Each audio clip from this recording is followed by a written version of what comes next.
Bueno, les damos la bienvenida a este curso virtual de actualización en Derecho de Ejecución Penal. En primer lugar, quisiera agradecer a las autoridades de la Facultad de Ciencias Jurídicas y Sociales de la UNL por posibilitar este espacio académico y en particular quisiera destacar la figura del director académico de este curso, el profesor Julio de Olazábal. Los contenidos no pretenden ser exhaustivos ni agotar el desarrollo de esta materia, que es sumamente vasta. Es más bien un recorte que pretende de alguna manera mostrar, aunque sea de manera panorámica, los principales temas que hoy están dando lugar al debate científico, doctrinario, jurisprudencial, y de alguna manera son temas considerados problemas actuales del derecho de ejecución penal.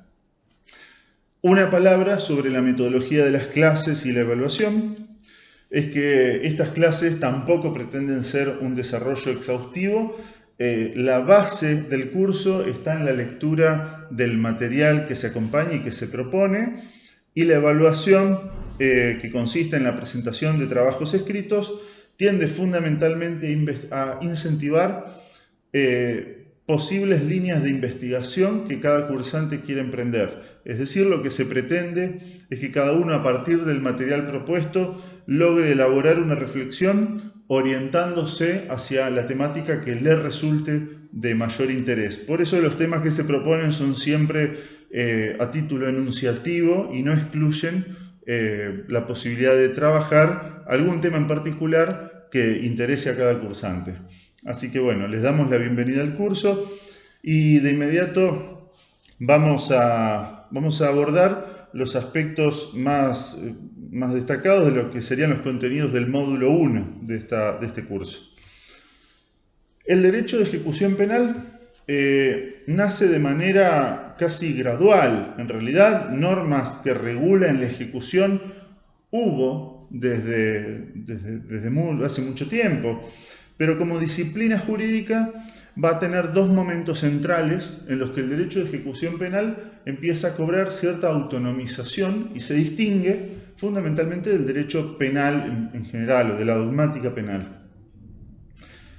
La idea de que el derecho de ejecución o derecho penitenciario, como en un primer momento se llamó, es algo distinto y merece un tratamiento separado, en primer lugar es introducida por el pensamiento positivista.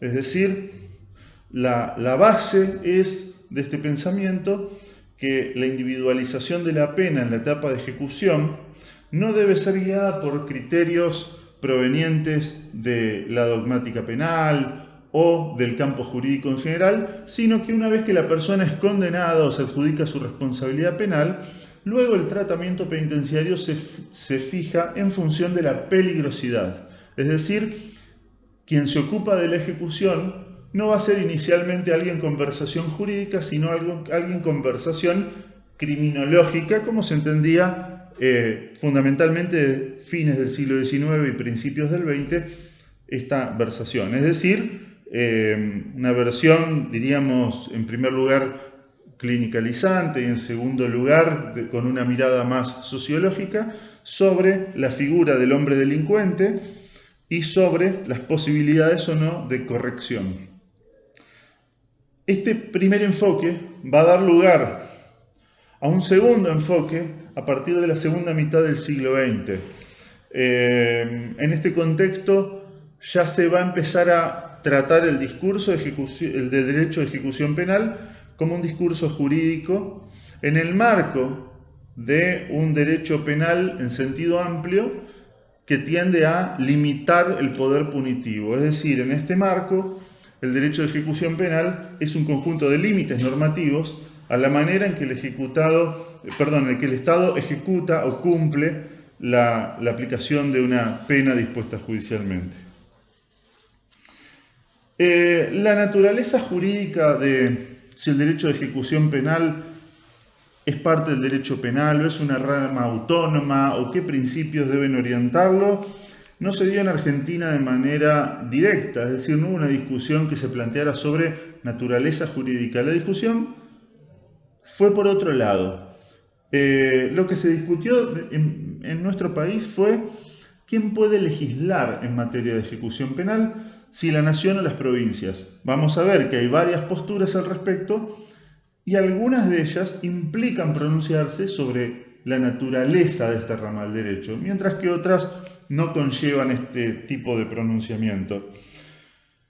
Una exposición muy sintética vamos a hacer de esto, de cómo se dio el debate sobre las competencias legislativas, haciendo referencia a que es verdaderamente sintética y que el desarrollo de estas posturas ha dado lugar a una ingente bibliografía. Nosotros tenemos en primer lugar posturas que bregan por la competencia nacional en materia de ejecución penal, con dos argumentos centrales. Hay una primera postura que brega por la regulación nacional, que es la que podemos llamar la postura dogmática, que es la que sostenían nuestros penalistas clásicos como Soler y Núñez. Es decir, el derecho de ejecución penal forma parte del derecho penal. Al formar parte del derecho penal, pensemos que en esta época derecho de ejecución eran más que nada los institutos liberatorios, por ejemplo la libertad condicional, que siempre aparece en los códigos penales. Esto genera la idea de que el derecho de ejecución es parte del derecho penal y está incluido en la facultad del Congreso de regularlo dentro del código respectivo. Hoy esta es una doctrina prácticamente abandonada. Nadie la sostiene seriamente en estado puro en la actualidad. Sin embargo, podemos ver alguna pequeña aplicación residual en el material que se acompaña. Vamos a ver el fallo Rodríguez, cuya lectura recomendamos. ¿Qué implica esta postura? Si todo el derecho de ejecución penal es materia penal, debe ser regulado todo por el Congreso de la Nación, pero también tiene naturaleza penal, se aplica el principio de legalidad en sentido estricto. Un ejemplo concreto, si yo modifico un reglamento de la etapa de ejecución, no se lo puedo aplicar retroactivamente a quienes venían cumpliendo una pena por un hecho anterior. Un ejemplo muy burdo vamos a dar. Si hoy se prohíbe la tenencia de teléfonos celulares por parte de los reclusos, los que estaban cumpliendo la pena con anterioridad podrían decir, no, a mí no se me aplica esa prohibición, porque esa prohibición no estaba vigente al momento del hecho por el cual a mí me condenan. Es decir, una postura que dice todo es penal y que de alguna manera no reconoce distinción entre las distintas normas de la ejecución. Salvo el fallo comentado, les diría que es una postura que hoy nadie sostiene seriamente. Hay otra idea que sostiene que es una regulación nacional, pero por motivos pragmáticos. No por juzgar que se trata de normas penales, sino que por motivos de conveniencia es mejor que lo regule el Congreso de la Nación. Hay una versión de esto que es garantista, la versión de Moreno, al fundamentar el despacho de mayoría del Código Penal en el año 1917, dice, bueno, no son normas penales, pero por una cuestión de igualdad ante la ley, conviene que se regulen todas por el Congreso de la Nación. Esta es una tesis que es cercana a posturas actuales, como vamos a ver después, por ejemplo, la del llamado marco mínimo. Hay una versión también, por argumentos pragmáticos, que es la que podríamos llamar versión centralista extrema. Esta versión es sostenida por los primeros penalistas publicistas en materia penal, como Peco y Herrera, algunos más, y que dicen que directamente ellos sostienen que dentro de la facultad de dictar el Código Penal por el Congreso de la Nación se incluye la facultad de dictar todas sus normas de complemento. Es decir, hasta el último detalle de la ejecución de la pena debería ser regulado por el Congreso, pero sencillamente porque está de alguna manera incluido en esa facultad, aunque no tenga naturaleza penal. Algunos agregan incluso que debería, además de una unidad normativa, debería haber una unidad institucional, es decir, un único servicio penitenciario para todo el país. Esta también es en general una postura abandonada por la doctrina, aunque vamos a ver que tiene una pequeña recepción en la última reforma de la Ley 24660. La última reforma incorpora al texto de la ley una infinidad de reglamentos que regían en el orden federal, con lo cual las provincias que adhieren a la ley en su conjunto sin ninguna reserva, de alguna manera terminan receptando en las provincias todos los reglamentos que fueron sancionados para el orden federal. Es decir, una postura que uno podría decir termina siendo unitarista.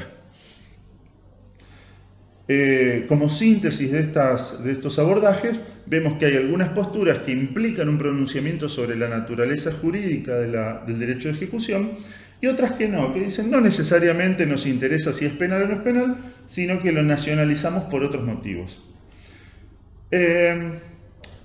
La postura opuesta, la que sostiene la competencia provincial, fue sostenida por el doctor ítalo-argentino Luder, que sostenía que la ejecución penal es una materia no delegada. También hay antecedentes en los debates parlamentarios.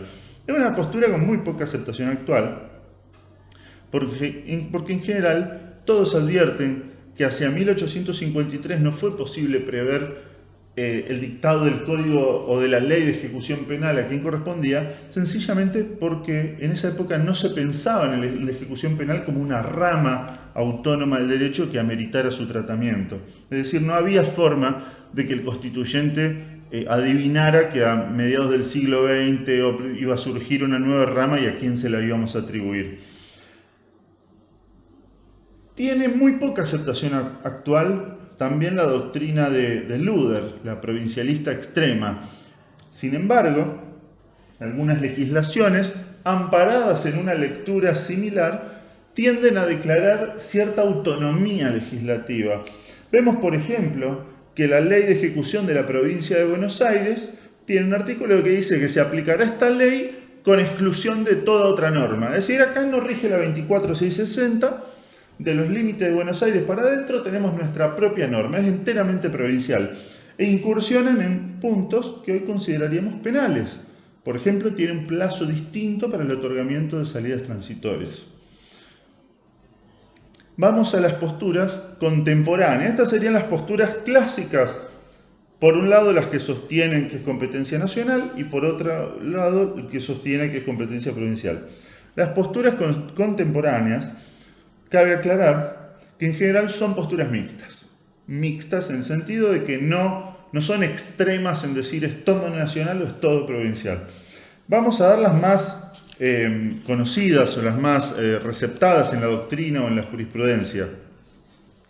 La primera de estas posturas es una muy conocida en Argentina porque es la que sostienen nada menos que los profesores Zaffaroni, Alagia y Slocker en su obra Derecho Penal Parte General, y que luego también es receptada por el fallo Berbisky en la República Argentina, en la Corte Nacional. ¿Qué dice esta postura? Dice, la norma nacional puede fijar pautas mínimas para establecer un piso de garantías que tiendan, por eso se relaciona con la postura de Moreno, que tiendan a cierta igualdad ante la ley. A partir de ese piso, las provincias pueden hacia arriba otorgar, reconocer, avanzar en mayores derechos para la persona penada.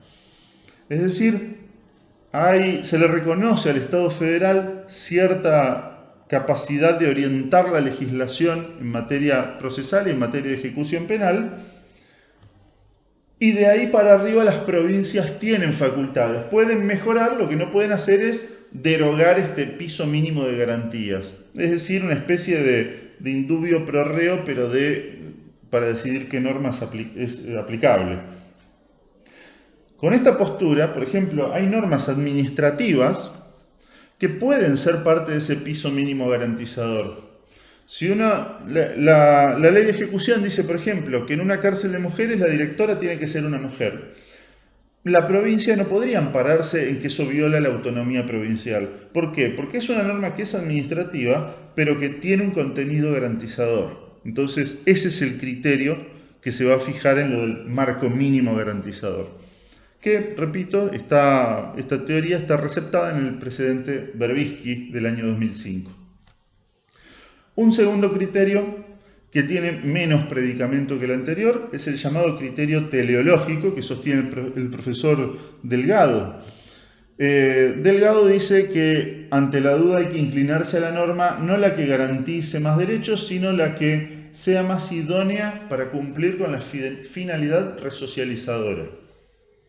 Es similar a la anterior, pero cuidado, la idea resocializadora no siempre va a implicar un beneficio para el condenado. Uno podría decir, bueno, en un caso puntual le negamos la libertad condicional porque es mejor para cumplir con la tarea resocializadora que la persona siga cumpliendo su pena en prisión. Es decir, ante la duda, la más idónea para resocializar no es lo mismo que ante la duda la que más garantice a la persona. Son dos cosas distintas. Acá no se trata de no es una teoría bondadosa con la persona del penado, sino con la finalidad prevista de resocialización.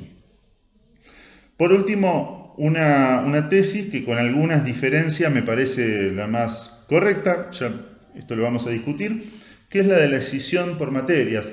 Una tesis que no ha sido formulada muy pomposamente, pero que de alguna manera, aunque sea implícitamente, termina siendo aplicada. ¿Qué significa escisión por materia? Es decir, mire, la regulación de la ejecución penal ha dado lugar a que haya una infinidad de normas de diversa naturaleza. Uno lee la 24660, por ejemplo, en Argentina, y ve que hay normas penales, como la que establece el plazo para gozar de salidas transitorias. Hay normas procesales, como la que establece la posibilidad de recurrir ante el juez de ejecución una sanción disciplinaria. Hay normas administrativas, como la que dice que en toda cárcel debe haber un equipo, un organismo técnico criminológico. Yo agregaría, hay normas laborales, como las que hablan del trabajo y la remuneración del penado. Entonces, ¿qué es lo que hay que hacer con esta norma que amontona normas de fuentes diversas, de ramas diversas? Bueno, distinguir los grandes bloques temáticos y aplicar a cada uno su propio sistema de principios. Entonces yo voy a decir, bueno, las normas penales le aplico legalidad en sentido estricto y retroactividad salvo cuando es más benigna, interpretación restrictiva, prohibición de analogía. A las normas procesales digo, por ejemplo, se aplica la norma al momento del acto, no al momento del hecho delictual, y así. Yo agregaría a esto un pequeño correctivo. Hay casos en que los bloques normativos se cruzan y uno está ante un bloque normativo particular en lo que hay una amalgama de normas que resulta de muy difícil separación. Por ejemplo, si una norma administrativa condiciona la aplicación de una norma penal, por ejemplo, la incorporación al periodo de prueba, que en principio sería una norma administrativa, condiciona en nuestra ley el plazo de las salidas transitorias. ¿Por qué? Porque la ley dice que las salidas transitorias se tienen que otorgar a un determinado plazo contemporáneo al periodo de prueba o 6 meses después o un año después, según el monto de la condena. Entonces ahí yo tengo una norma que es administrativa, pero esa norma administrativa está atada a una norma penal. Entonces ahí se atrae todo lo penal. Es decir, cuando no es posible escindir, lo penal tiene primacía, porque una norma administrativa no puede desnaturalizar una norma de contenido garantizador, y en particular cuando son normas penales. Esto es lo que podemos llamar, y esto es una pequeña modificación que nosotros en particular postulamos, que es la teoría de la escisión atenuada. Es decir, se escinden los bloques normativos, pero hay una cierta atracción a la materia penal.